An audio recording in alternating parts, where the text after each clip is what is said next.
of cognitive and behavioral dysfunction. After graduating from Georgetown University, Dr. Rivas-Vazquez obtained his doctoral degree from Nova Southeastern University.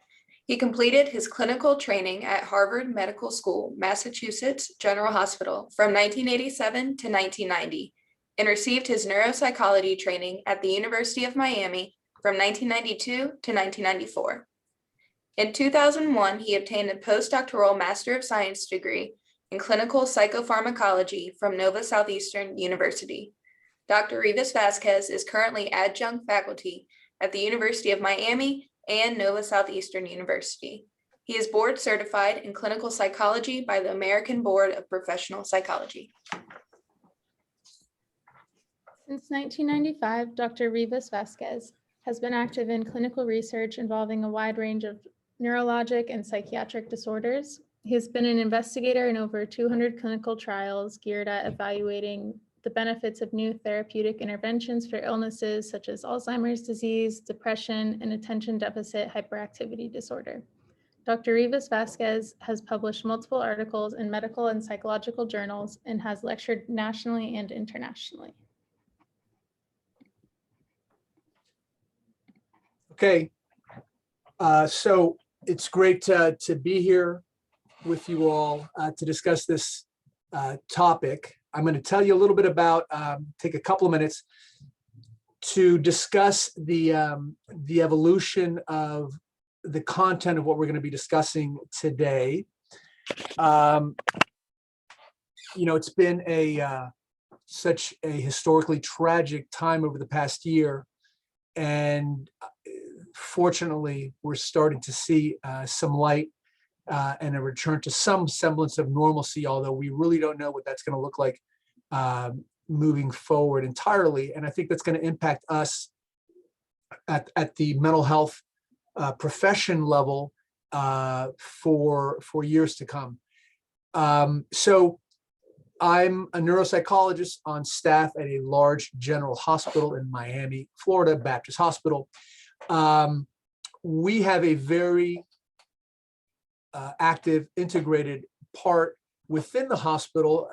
For a hospital that doesn't have a psychiatric inpatient unit or a coherent outpatient service, we're very well integrated.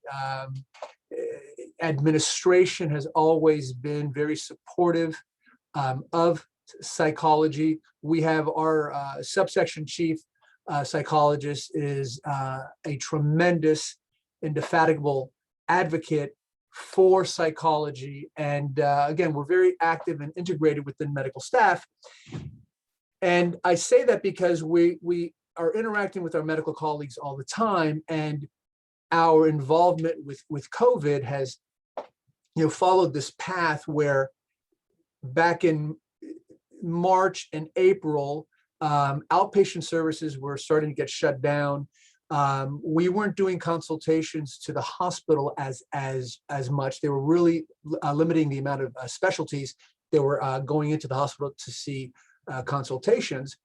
And we'd get phone consultations from our medical colleagues who were seeing patients who clearly were having central nervous system involvement at that time. You know, clearly in the acute setting, encephalopathy, delirium. And then gradually, we started seeing some folks on an outpatient basis, and we decided that we needed to present to our psychology and our mental health staff on COVID. So I was asked to give a lecture last November, and we reviewed the literature, and we started to report on the cases that we were seeing. And, you know, I've seen probably Alzheimer's easily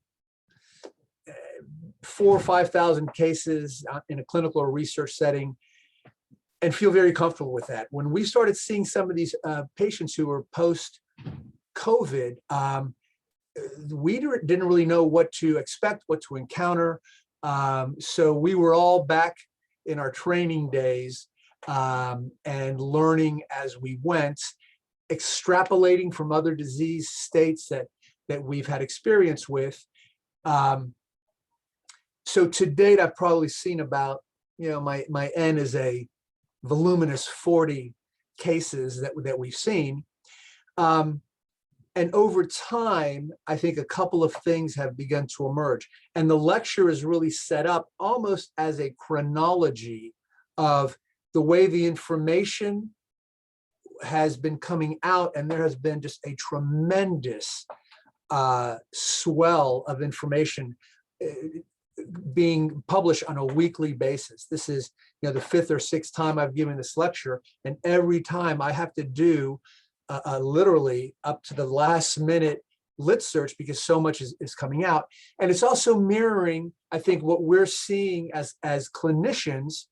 And as we learn more about the presentations, and as we are seeing what's being published, and then how that matches up to what we're seeing. So let's go ahead. So we're going to cover some basic pathophysiology. It gets a little dense, but I think that we need a good grounding. We hear so much about COVID and SARS-CoV-2, and we almost need to learn a little bit of that language, inflammation, cytokines, what's taking place in the systemic sense, so that we can focus on the central nervous system. And then we're going to spill over, we're going to flow over into the clinical manifestations of what we're seeing at the central nervous system level. So hopefully this is what we will cover today: pathophysiology, the phases, and then what I'll discuss what we're seeing both in the office as well as what's being reported in the literature. So again, SARS-CoV-2, it comes from a family of coronaviruses. It certainly is not novel.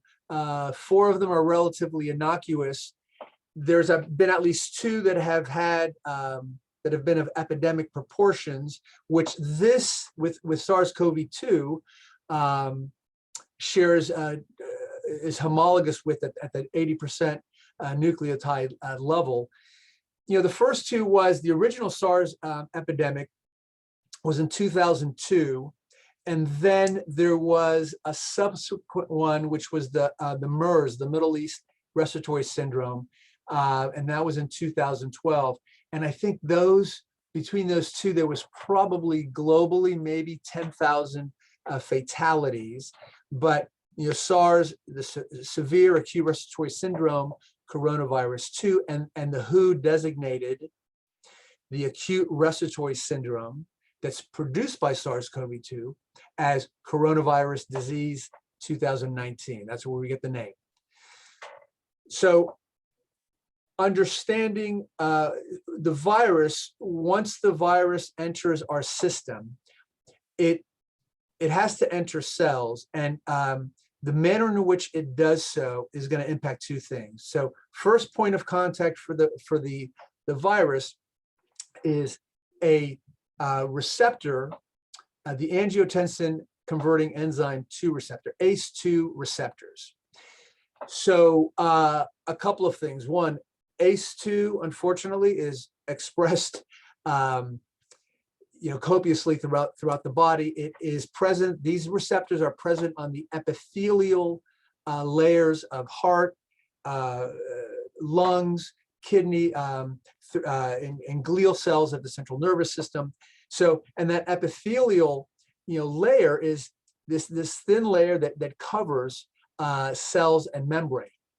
So when you bind to an enzyme, one of the things you're going to do is you're going to block what that enzyme does. In this case, ACE2 typically metabolizes angiotensin 2, so you have elevated levels of angiotensin 2, which is going to bring about blood pressure change, might produce inflammation and swelling of the heart, and possibly acute respiratory distress. The other thing that happens is that given how the proliferation of epithelial cells throughout our body, this serves as the primary entry points of the virus into the cells. So here we have a graphic representation. Let's orient ourselves. Here we have a cell membrane. That little light bluish covering is the epithelial covering of the cell. Here we have the intracellular space, the cytoplasm. Here we have the extracellular or the interstitial place.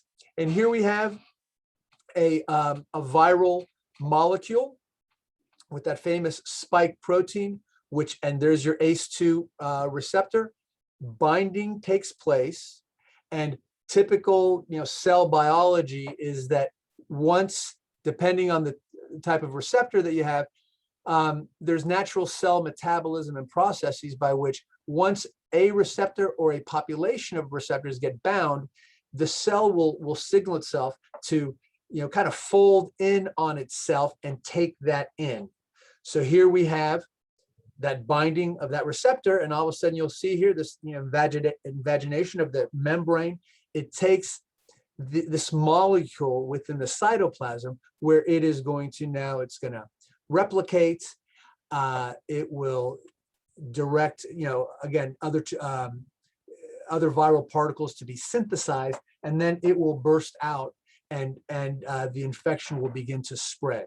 So that's how it gains entry into the cells via ACE2 inhibitors on the epithelial cell. And the concern is, where are these ACE2 receptors located? So, kind of basic virology, which is really at the core of what we observe in the clinical sense, is once a virus is detected, a viral particle is detected, you're going to have the first level of immune response is called the innate immune response, which is relatively broad and non-specific. The next level is something called the adaptive immune response, which is much more pathogen specific, and you have to have seen a certain pathogen to mobilize the adaptive response. But part of that innate immune response is to isolate, to prevent viral replication, to isolate the virus to a certain area, and then to kind of get rid of it, to eliminate the cells, to trap it and consume it, and then eliminate the cells. And part of that, a very important part, are these famous cytokines, which are small proteins. They serve as signaling molecules for the immune response. They can be either pro-inflammatory or anti-inflammatory, and that's important because they are going to work in concert with each other to regulate, because something's got to turn on the system, and then it's got to be regulated, and something's has to turn off the system.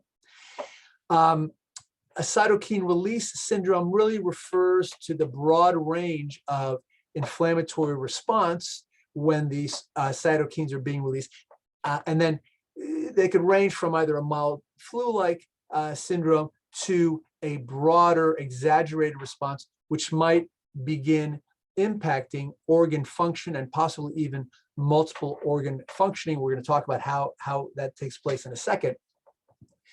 So at the very heart of the clinical presentation acutely of SARS-CoV-2 is this notion that this virus is, in a certain percentage of folks, is inducing a dysfunctional signature of multiple pro-inflammatory cytokines. And these are interferons, interleukins, IL-1, IL-6, tumor necrotic factor, which are highly pro-inflammatory cytokines. And they have triggered this phenomena called this cytokine storm, which people may or may not have heard of. So it is the cytokine storm that it's believed this is what produces or contributes to morbidity and mortality. It is this exaggerated, dysregulated immune response that a certain subset of folks who are infected with the virus will demonstrate. That's very important to understand. It's a subsection of folks that are engaging this process. Cytokine storm is certainly not new to SARS, to COVID-19. there was a group of researchers that were able to replicate the virus that produced the Spanish flu, and I think infected mice with it. And they observed that side. That was not a coronavirus. That was a H1N1 virus. It's unclear if it was a swine or avian origin, but they found that it produced the similar cytokine storm. So it's again, release of cytokines is normal. It's adaptive. It's healthy. The issue is that this tends to be this hyper robust or exaggerated response that gets out of control. And so you're talking about two things. One is the severity or the degree of response. And, in South Florida terms, we could say, something that should have been a virus is detected and there should be a response that might be a tropical storm response. Some of the folks that are going to have bad outcome have a category 5 response. So it's an excessive, severe response. And then on the back end, is there some dysregulation that the switch is not being turned off? So typically the immune response is going to detect, it's going to mobilize, it's going to spike, and then there'll be this gradual resolution of the response. Two things are happening here. One is that there may be a spike and then a prolonged response, or there may be a spike, it begins to drop back down, and then a couple of days, a couple of weeks after these folks have been infected, there's another spike. And no one knows why that's happening yet. And I think that's where the race is on to figure out what's happening there. And again, this is COVID-19 has impacted many of us personally, professionally. So we have seen cases at both the personal and professional level of folks that became ill, seemed to be doing better, and then had a relapse. So what's happening at their immune response level? What's happening that it came back? It's almost as if the immune response begins to fight itself again, even when these folks might be COVID negative.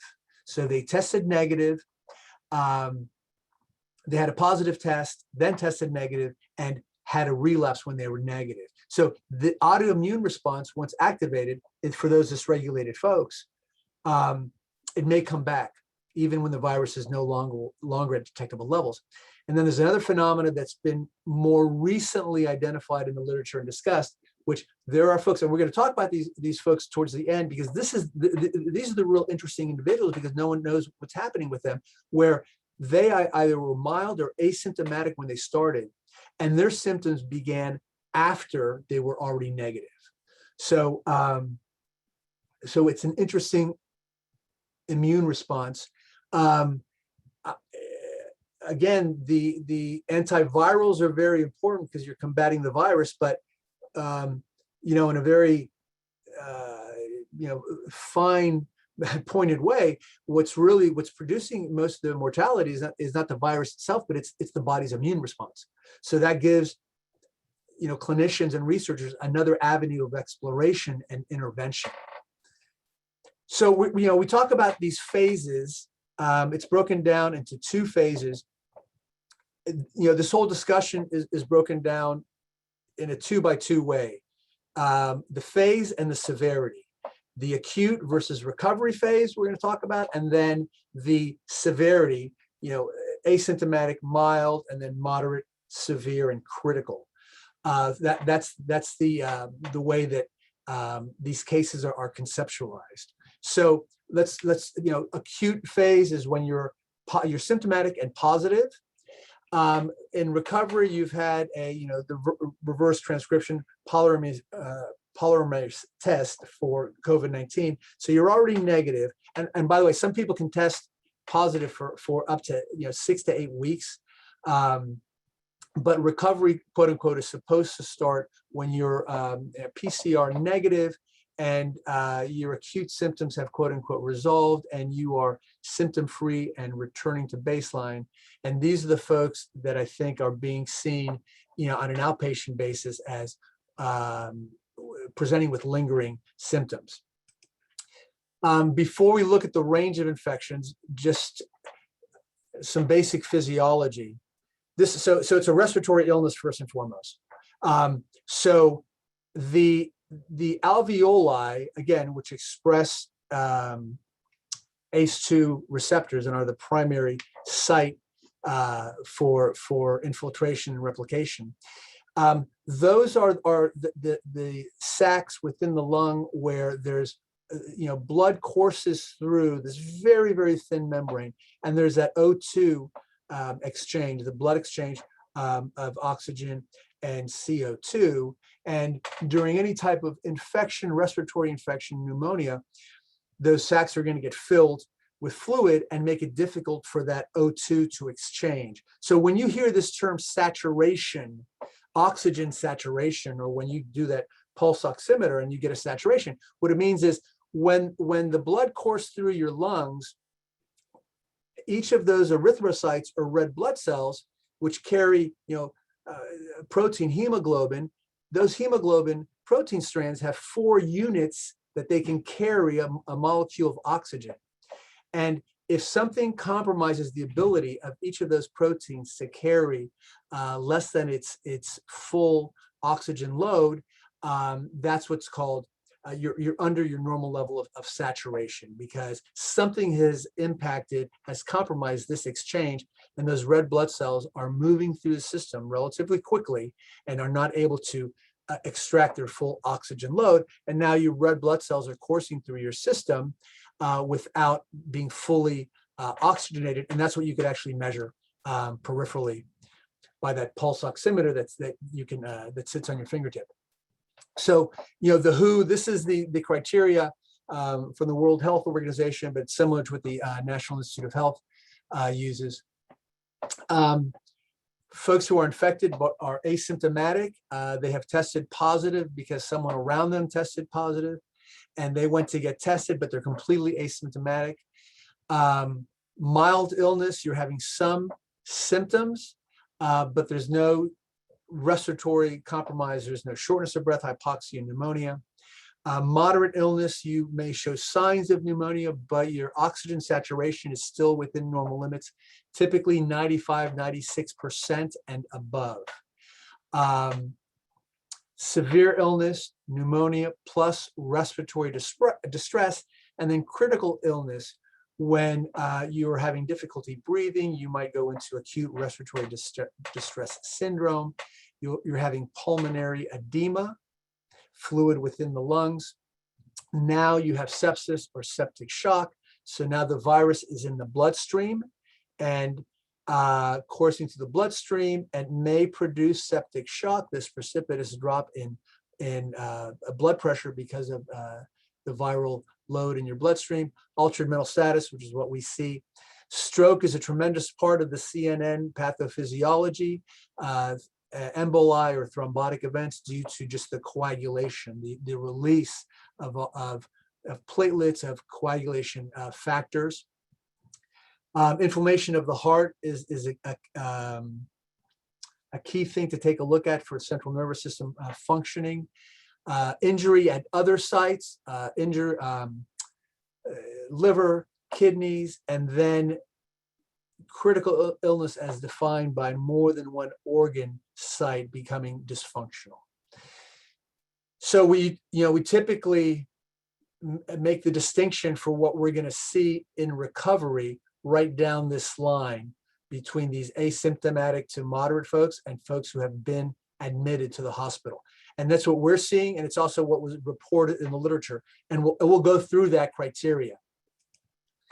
So I think the questions, and this kind of graphically represents what I just stated, as well as gives us an interesting way to think about this, that so exposure, you're exposed to SARS-CoV-2, you may be infected or not infected, you may be PCR negative or positive. For those who do test positive, there's going to be a range of symptomatic expression from folks who do not express symptoms to mild, moderate, severe, and critical. And so we know these folks. These are the ones that you scratch their head. These are the folks that live together, that are dwelling together, that, couples that, he's positive and she's negative, or vice versa, and you don't understand. So what's going on here that serves as a protective factor? At one point it was thought to be blood type, but I don't think that's really been borne out. Within folks that become symptomatic, across that span of folks that we talked about, you could say that the tipping point here is from folks who mobilize their innate and adaptive immune response systems to provide, good protection in a controlled way,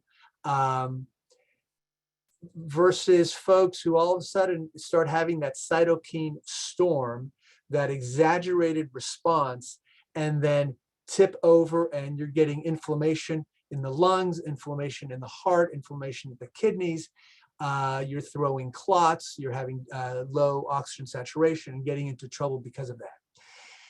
So who are these folks? And I think there's a great deal of immediacy and urgency trying to genotype these folks here. The easy thing or avenue are folks that have those comorbidities. So, diabetes, obesity, respiratory compromise, COPD, asthma. But it can't just be that, because, and now with, women, polycystic ovarian syndrome in young women may also be a predisposition for the cytokine storm. But there are folks that have those comorbidities that don't have bad outcome. And there's also folks that don't have those Okay, so folks that have those comorbidities and don't have bad outcome, and then folks who have the comorbidities, don't have bad outcome, folks who don't have the comorbidities and have the cytokine storm. So there's something going on with these folks. Now, is this similar to individuals who are more at risk for autoimmune disease, that there's some genotype polymorphism in their expression of their immune system that places them more at risk, again, without those comorbidities that you could point to and say, well, there's the complicating factor that got them into trouble. So I think the field is rapidly trying to figure out who are these folks, identifying them quickly and treating them, intervening as quickly as possible. So now focusing more from broad systemic to the central nervous system, again, neurons and glial cells, the supporting cells around the neurons, express ACE2 inhibitors, ACE2 receptors. That makes them vulnerable to infiltration of the virus. We know that the virus, what's the symptom that a lot of people have? Not everyone, but a lot of people have, is that loss of smell, loss of taste. Why? Because there's that projection from the olfactory nerve as it comes through that cribriform plate, where it's the only place in the central nervous system where it's not protected by the protective covering of the dura, so it's quite vulnerable for infiltration. And as it becomes inflamed, there goes your loss of your sensation and your gustation. And we know that it's neurotrophic. It's been found in brain tissue, and it's been found in central in CSF. So for CNS, for central nervous system dysfunction, think coagulation. Hang on a second. Think inflammation, coagulation, deoxygenation, neurotransmitter dysregulation. So, the inflammation, first and foremost, is just part of the immune response. It is fluid going to the area of infiltration, capillary flow, allowing the area to, it's bringing, white blood cells, it's bringing other immune cells to the point to the fight. There's constriction of capillaries also to then sequester the infection there in that one space so that it doesn't spread. And that's going to cause that inflammation. There's going to be fluid buildup. There's going to be a buildup of, germs, foreign germs are being consumed, eaten, dead and damaged cells are collecting. That's what pus is. But all that inflammation, compromises optimal functioning. We saw it in the terms of the lungs, that buildup of fluid, of pus, of inflammation, compromising O2 exchange. So inflammation at the central nervous system can impact it adversely. One, because you could have inflammation of brain tissue and of the meninges, or you could have indirectly lungs, kidneys, cardiac being inflamed and impacting the central nervous system at those distal sites. Coagulation, you're going to be throwing small clots, small thrombi. They can produce a stroke. Clearly, that's going to impact the CVA. Deoxygenation is a critical issue. The brain represents about 2% of all body weight, but it requires 20% of total oxygen consumption for optimal functioning. So that brain tissue is exquisitely sensitive to lack of oxygen. So at multiple levels, pulmonary inflammation can reduce, oxygen saturation, hypoxemia. So your brain's not getting oxygenated blood. Myocarditis can lead to decreased perfusion and good, healthy blood flow. We know that low levels of oxygen in the blood can make it more viscous. You're more at risk for strokes. And then the cerebral circulation from the heart to the brain in the posterior and the carotid arterial system, forming macro circulation. You could have clots anywhere through that system. And then at the end points of microcirculation, as defined by that in the capillaries, where there has to be that exchange of blood rich in oxygen nutrients with surrounding tissue that leaves the capillaries, bathes the tissue, and then is drawn back into the capillaries and into the venous system to return to the heart, due to that hydrostatic pressure. If there's congestion anywhere along there, if there's endothelial swelling, small clots, congestion, it's gonna minimize the mean transit time, or the time available for that exchange. Remember, the system is moving quickly.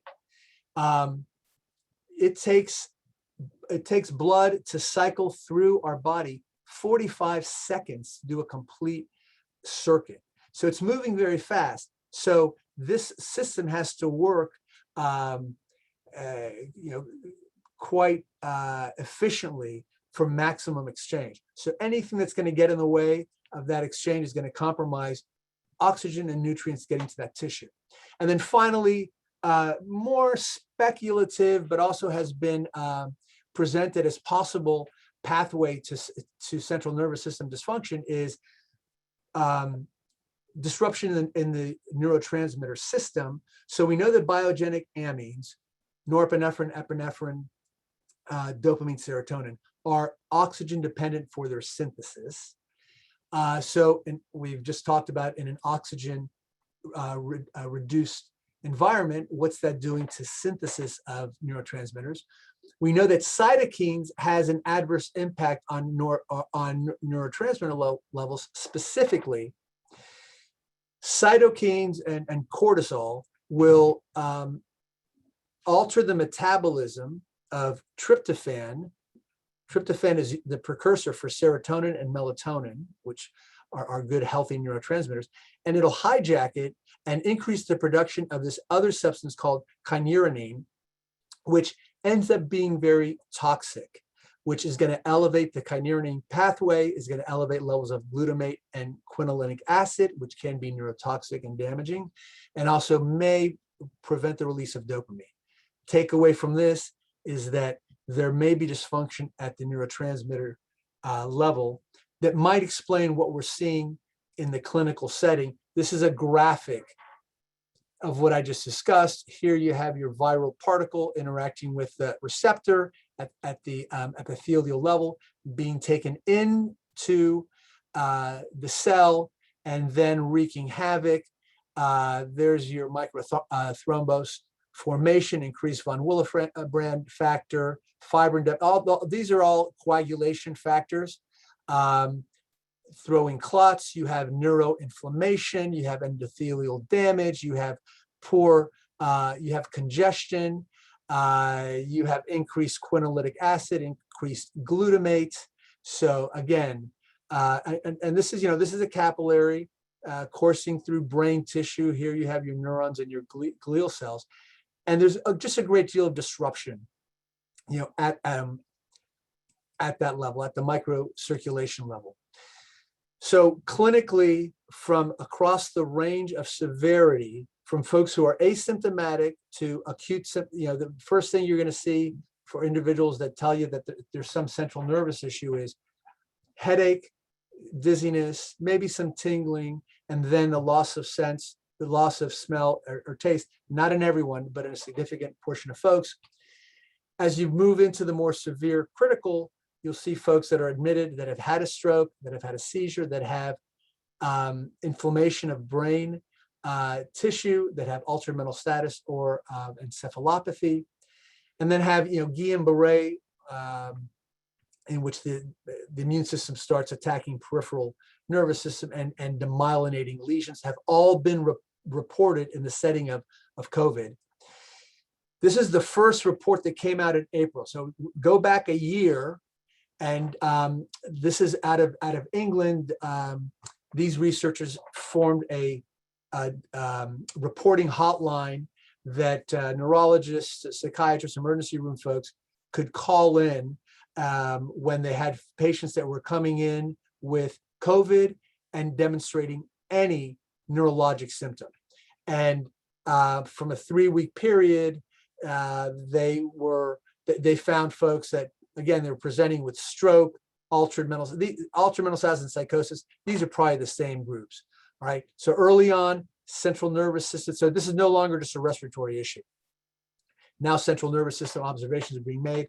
And now back in the States, around the same time, maybe in the following month, this was a large study, a prospective study, that as folks were coming in with COVID, they were being monitored for CNS manifestations. And again, almost 14% of those folks that they reviewed had some type of central nervous system dysfunction acutely, encephalopathy, stroke or CVA, seizure, hypoxic injury.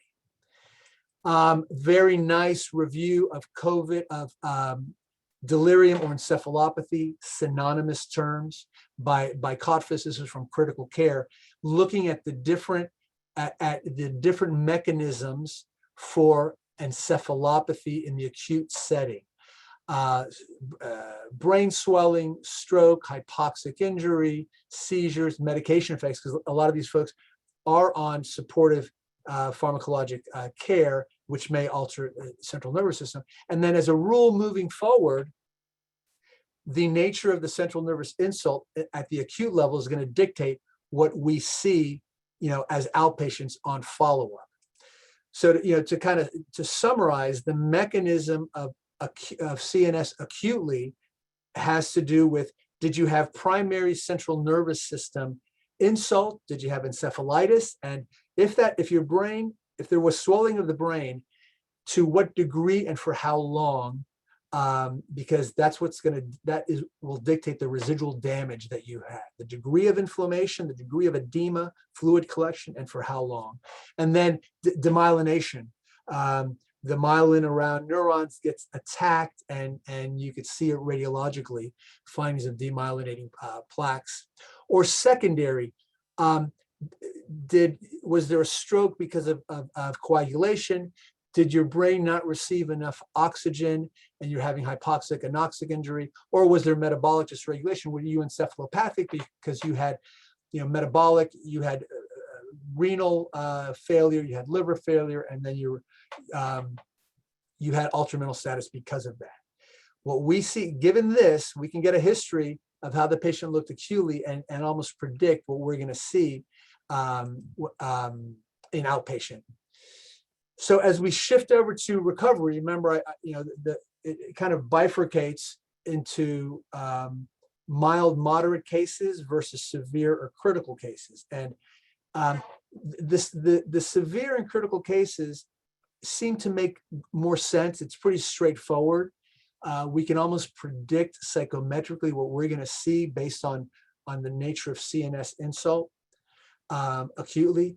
But it's these folks that are mild to moderate and may not have had CNS symptoms acutely that are being looked at now. So how long is the recovery phase? What are the symptoms that are seen that tend to persist? What are the mechanisms? Is there a lag or wave? And then we have the long haulers that we'll discuss. This is just, a bird's eye view of neuropsych, and we can pretty much correlate depending on if you had a stroke, if you had demyelinating lesions, tell us where the insult was. And as we review as we assess our different functions, which ones of these are going to be more at risk. And we'll see that for folks with mild to moderate illness, what they're reporting are here, here, and here. Those tend to be the areas that are being reported in the literature, as well as what we have seen in an outpatient setting. And then behaviorally, and I'll show you some of the cognitive reports in the literature. And behaviorally is almost as important. So I'm making the DSM distinction. Remember, if we're putting folks through the diagnostic process correctly, we are assessing them for primary versus secondary symptoms. There's going to be enough mental health concerns and depression and anxiety related to COVID for folks who may not have, who weren't infected because of loss, because of financial hardship, for a number of reasons. So, but we're limiting this specifically to folks who have been COVID positive and are now in recovery. And by the way, there's reference, everything that I'm mentioning here, there's a reference list that has been attached, and I'll direct you to that if you want to do a further follow-up. But so these are folks that have been COVID positive who in a primary way are reporting increased levels of depression, anxiety. PTSD makes sense for some of these folks that have been, in the ICU, intubated, partially awake for that. They're having PTSD phenomena. The secondary issues are, DSM asks us to distinguish between primary depression or some behavioral change during, let's say, hypothyroidism following a stroke, which may be more physiological or anatomical. And these are just as interesting to us because it's an academic difference, because at the end of the day, we're probably going to treat it the same way. But be aware that there's an academic distinction here, and that there are reasons, folks may be reporting some of these secondary symptoms that are somehow related to the pathophysiology of the process and of the disease. And what do I mean? So there's 3 decades worth of data that folks who are depressed, so is depression an inflammatory illness? So you can measure heightened levels of these pro-inflammatory cytokines in folks who are depressed. So this is from just a couple of months ago, came out, the ongoing exploration of depression as a inflammatory process. Reichenberg actually administered endotoxin, a substance which rapidly induces production and release of cytokines, and produced some almost immediate lowered mood, lowered apathy, and some cognitive dulling, right? So those are in folks who are given this exogenous cytokine, a substance that is going to induce cytokine. So now we're talking, let's go back to COVID at folks who we know have elevated levels of pro-inflammatory cytokine. Are they more at risk for this depressive-like state?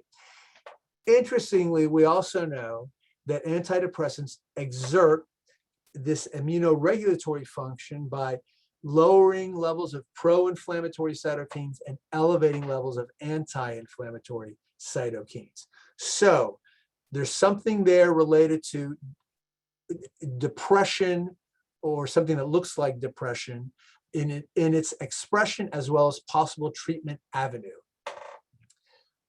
So cognitively, what we see in the office afterwards, again, is going to depend if you've been severe or critical. Did you have a CVA? Where'd you have it? Encephalitis, duration, degree of inflammation. Did you have hypoxia or anoxia? Because we know those medial brain structures, we know that the hippocampus is very exquisite, damaged very quickly following a decreased levels of oxygen. And then did you have demyelination on brain MRI? We know what you're going to look like in our office when we assess you, because there should be psychometric and cognitive dysfunction. Now we're moving into the realm of folks who were less severe. These are all folks who were 2 to 3 weeks status post-infection, already reported, but were mild cases. Attention, speed of processing, set shifting, so some of those executive functions. That was the first Chinese study that had been published. This is the French study. These are 3-month follow-up folks. These were admitted patients as well, but they compared ICU and non-ICU patients. And again, they're reporting these cognitive behavioral symptoms at 3 months follow-up. So this is already, we're starting to get into folks realizing that, hey, this is persisting a little bit more. This Tenford study was published in July 2020, and this was the first time that that non-hospitalized patients were being followed and reported and found to have persistent symptoms. In their case, in their sample of non-hospitalized patients, the good news is 65% reported, returning to baseline within 5 to 12 days. But that left 35% that had ongoing dysfunction 2 weeks out. And then this group that I believe is out of Vanderbilt continued following these folks. And this was really the first time that the notion of the long hauler was being seen. So these are folks who fail to return to baseline, having a PCR negative test. The beginning of the window is at around 3 weeks, although some, depending on the study you look at, but the back end of the window is at least 6 months. You'll see people reporting cases.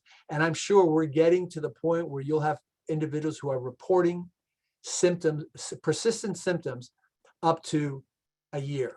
All right, what's happening with those folks? So this syndrome, again, chronologically, individuals are talking about the syndrome. Anthony Fauci in October 2020 gets interviewed for one of the Harvard Health Posts and says that maybe we're seeing something like chronic fatigue syndrome, myalgic encephalomyelitis, and this may be persisting for a period of time. We don't know. You see all these long hauler websites begin to emerge, and if you go on the web and look at these websites, there are tens of thousands of folks are on these websites. And then NIH, I believe in March 2021, a couple of months ago, launched this NeuroCOVID project specifically looking at these long haulers. So the brain fog that you'll hear discussed, which, by the way, and it's not the first time we're hearing about brain fog. We've heard it with fibromyalgia. We've heard it, following chemotherapy. But it's exactly what individuals are reporting, and it's a non-specific term. I think it was first cited in JAMA. Rita Rubin, one of the writers for JAMA, noted it, I think, in October, and then it was picked up, and you saw it appearing more in the literature. But these are the different symptoms that get reported. So like I mentioned before, memory, attention, executive function here, multitasking, going back and forth, people walking into a room to get something. What was I looking for? I'm engaged in an activity and I'm interrupted and difficulty resuming the initial task, decreased speed and efficiency. That's roughly what's getting picked up on brain fog. This was the big study that came out in the British journal Lancet. I'll refer you to TACED in 2021 because they had, they reviewed electronic records for 240,000 patients. And they looked at, at a very, very gross level, they looked at ICD-10 diagnoses, but, and these are folks that most were not hospitalized. 6-month follow-up, a third of their sample was receiving met criteria for either first time or a persistent diagnosis, some cognitive motor symptom or behavioral syndrome. But that was the one CNN picked it up, and it ran for a while on all the news stations. And Nancy Lambert at University of Indiana has probably done the most surveys and research on the long haulers, which now is being termed post-acute sequelae of SARS-CoV-2. I guess people don't like the term long hauler, or PASC. She had one survey came out that had 1,400 and then a 1,400, and that was in November. And then more recently, it grew to 5,000. Age range, 18 to mid 80s, symptoms of at least 3 weeks. And this is the symptoms that they're reporting. And this matches what we see personally and professionally. This matches what our friends and families tell us, and it matches what we're seeing in the clinical setting. Fatigue far and away is the number one issue with these folks. And then headaches, difficulty breathing or shortness of breath on exertion, concentration difficulty, and getting back to exercise is taking them a long period of time. And one of our recommendations is don't push it. Some of these folks are athletes and they try to get back to where they were before and have a tough time doing it. All right. We're going to talk about that in a second. Here's what I mentioned before, this notion of the symptom waves. So this was a study by Davis, multi-country, multi-site study, 3,700 patients.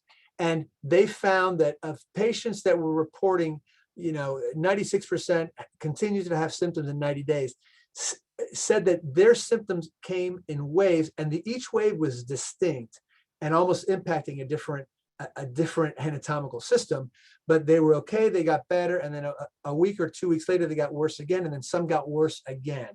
None of these folks were admitted, but just these kind of constant waves.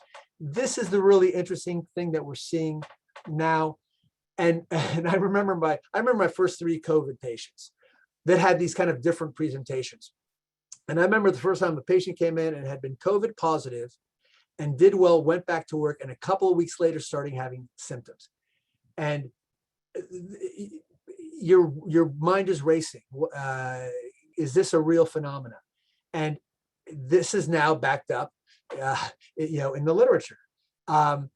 In this sample, a third of the patients reporting persistent symptoms 2 months out were asymptomatic during the acute phase. So when I showed that graph before, those asymptomatic folks, they thought they were home free. Those folks may have some symptoms down the road. That's what's kind of frightening about this, that we don't know. We're going to jump to the heart for a second, because to use it as a possible anatomical analog. So this was a study using cardiac MRI in patients that were recovered. 100 patients were two-thirds of which were outpatients. The recovery range was 71 days, so 2 to 3 months out. These patients continued to have some cardiac dysfunction, some inflammation. All right. Some patients had elevated troponin levels, which is a cardiac enzyme that gets released during stress, cardiac stress or injury. So after a heart attack, for example, 71% of patients continue to have that, their heart was working hard, and 60% still had swelling of musculature in the heart, right? So if this is happening at the heart, is it possible that this is happening in the brain, right? So I think I came across that and I wanted to present it because we're all trying to figure out what's going on. And I think that that may serve as a very interesting kind of analogous bridge to what we may be seeing.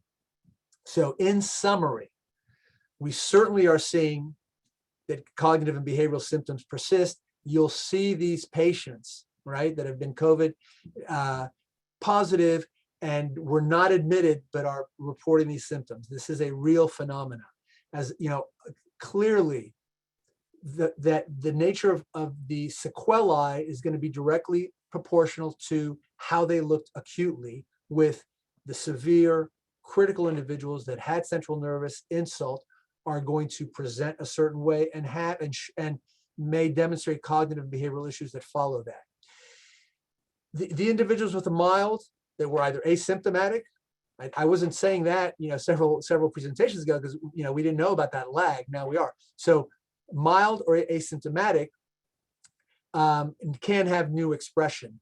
And I think this is where the money is. I think using functional imaging, and there's been one study so far of a PET scan study, looked at a small sample of patients, 15 patients, 10 of them had frontoparietal hypometabolism. So there was decreased oxygen and glucose metabolism in frontoparietal regions.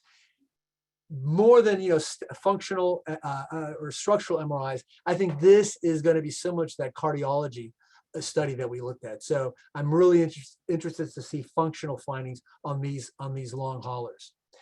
These are the cognitive symptoms that we talked about. You know, I summarized those before.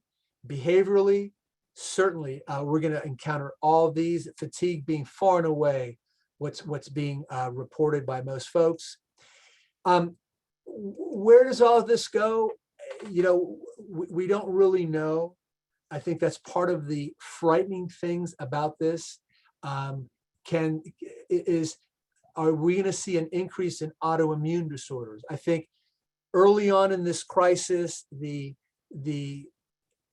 virologists, the infectious disease docs, the immunologists, our emergency room folks, the pulmonologists were seeing and dealing directly with this. I think as this persists, you know, our rheumatology, endocrinology, mental health, neurology, are we going to see a spike in conditions of folks who were COVID positive? You know, we'll have to see, but be on the lookout for these things. And even after the Spanish flu, there were spikes in England, in the year following in the US, and Norway had some interesting data. They followed for 6 years after the Spanish flu. Obviously in a limited way back then, but where there was a spike in nervous and behavioral conditions following that. And does this increase? We don't know about this. We're looking at years to decades to come. Are we going to be a spike? Are we going to see a spike in neurodegenerative conditions? And then finally, recommendations. We don't know anything because there's really been no data. I'm looking to see presentations, you know, letters to the editor, a small series of patients who were long haulers and who were administered antidepressants and end up doing well. You know, we looked at some data where there most certainly may be a role for antidepressants. I think it makes sense. Extrapolating from what we know, because remember, this is new for all of us, but from our stroke patients, from our head injury patients, to the extent that you can, and you cannot in some cases, gradual re-entry into work. If you've got brain fog, do not rush to get back in. We know data from our concussion folks that trying to do too much too quick, trying to get back into school and I don't want to miss my finals, I don't want to miss my exams, or get back to work, kind of just makes it worse. You know, taxing the brain at that level. So to the extent possible, gradual re-entry into work. And then now's a great time to adopt, resume, build upon healthy lifestyle practices. So please get plenty of sleep. Let your patients know, plenty of restorative sleep. not fragmented, not napping, but get into that good, healthy sleep as to the extent, I always, the qualifier, to the extent that we can with everything that's going on in our lives. But very important to get good sleep, a good, healthy diet, antioxidants, Mediterranean diet, hydration, drink plenty of fluids. What don't you want to drink? Now's not the time to party. Now is, if you're post-COVID and you got brain fog, now's not the time to start binge drinking, to find comfort in, in drinking and getting drunk with your buddies. No, all that is toxic, and you're just exacerbating and perpetuating the system, and avoid recreational drug use. To the extent that you can, slow reentry into aerobic activity. Don't push it. Anecdotally, athletes that I know that have tried to get back to where they were before too quick, it's taken them longer to get there than the folks that have been more cautious and more moderate in their resumption, not pushing themselves to full exertion.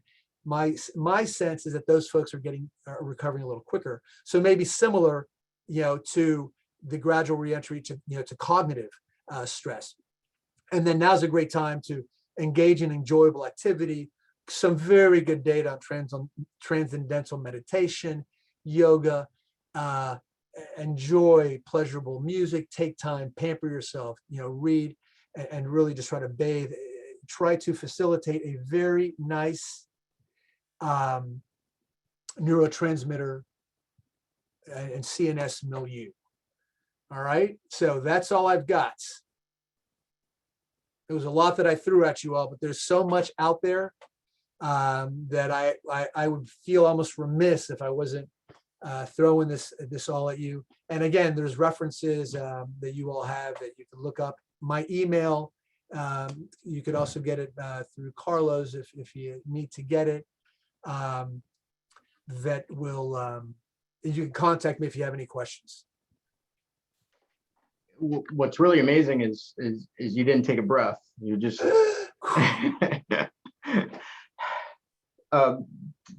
we've run a little bit over time. Can you handle a couple questions? Sure. Okay. Kristen and Haley are ready to give you select questions. Okay. And just let us know when. We'll take 2 or 3, and if you want to take more, let us know. I'm good. Okay. And I'm gonna put this back up, my my lead slide with my contact info. And many individuals have been asking for PowerPoints. We really prefer you use the video so you could see this. Also, we are providing references that are really important, so you can do additional research on your own. But obviously, this is a critical subject that is going to be with us for quite some time. Incredible insight. Kristen, Haley? All right, so the first question here is, would you recommend specific assessment batteries to look at post-COVID neurological symptoms? I think do your broad neuropsych battery. Again, if you've had strokes in certain regions, you're going to have to tap into it. I don't know. I know if I assess a patient with MS, I know specifically what I'm looking for, and I know what that profile should look for. At this point, we're still collecting data. Like I said, the areas that are really critical to tap into are attention, memory, executive functions, memory, and some language. And I even think those folks with memory and language issues, I think that that's a speed. I don't think it's frankly, amnestic issues. I think it's more frontal subcortical, but those are the areas that you clearly want to tap into: executive, memory, and language. But I would say, don't forget about other areas which may be compromised, and you may have that individual, but we're still amassing, data. So I would say go broad. Okay, next question. So diagnostically, can we consider mood disorder due to another medical condition, COVID-19? And if so, how long after a negative test would that still be an appropriate diagnosis, depending on the severity? That's a great question. So your differential is going to be if someone comes to you, it's going to be mood disorder secondary to COVID-19. Rule out major depression. either or, because we don't know until we can maybe type these folks, but and no one knows how long it's going to persist, because we don't know how long can major depression persist. For as long as they continue to meet criteria, give them they give them the diagnosis. So if you feel that mood disorder secondary to COVID is appropriate, and it's going to get them the treatment they need, that's critical, then, and they continue to meet criteria for it, give it. Okay, and there are a couple of people asking about if there is a difference between pediatric and adult cognitive behavioral outcomes, and if there's anything specific for the pediatric group. I'm really good at saying I don't know. And I don't know the answer to that. I haven't seen most of what's been reported in the literature, and most of my experience, not being a pediatric neuropsychologist, is limited to adults. We have another person that said that they experienced COVID in February and they only had mild symptoms and no respiratory symptoms, but they experienced loss of smell, taste, headaches, and brain fog. And they are feeling somewhat better, but on the fence about getting the vaccine, as they're fearful that it will trigger the brain fog again. So the first question that they have is there any information or recommendation on vaccine and effects with patients like that? There's no clear guidelines for that. We have seen one patient where the vaccine triggered brain fog. She had not had COVID. She had never been COVID positive, but it triggered almost a brain fog type scenario for about 10 days. I don't know if the vaccine would exacerbate the symptoms, so will refer that that person to their physician to have a discussion. And I have not seen any guidelines either from the CDC or in the literature, regarding that.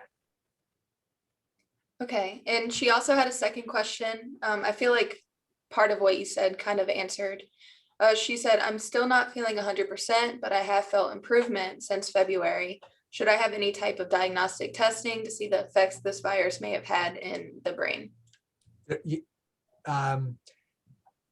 There's really none.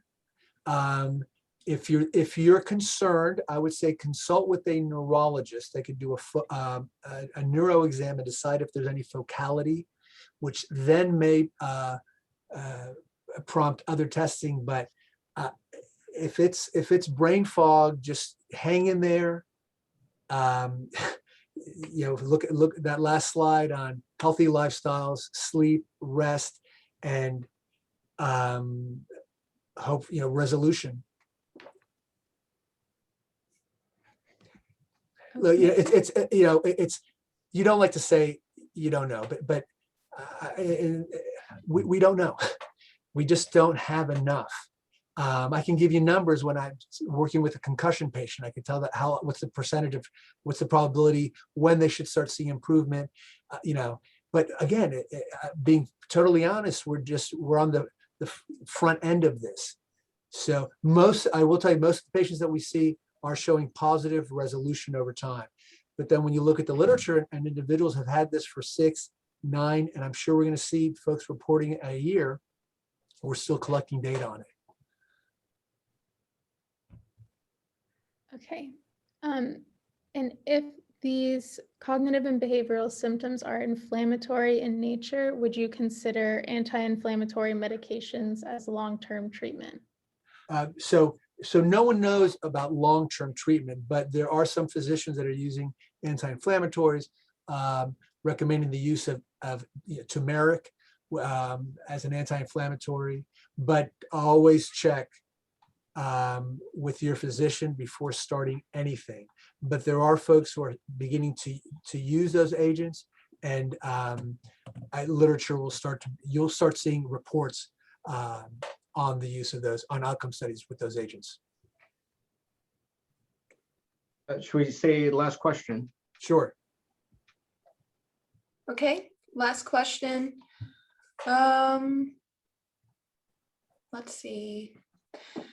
Someone asked, is inflammation related to the mental health issues? Would you recommend NAC or something if inflammation is indicated?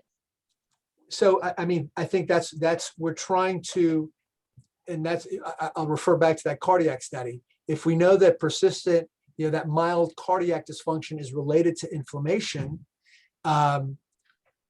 it's speculative, but I'm waiting to see the results of functional imaging. But I think it's very premature to make any recommendations on the basis of speculation.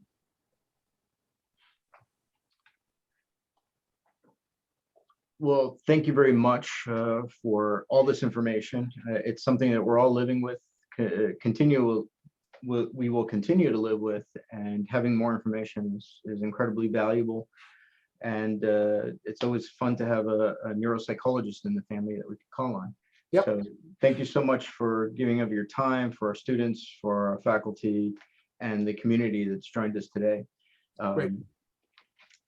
Have a great day, and Everyone stay safe. take care.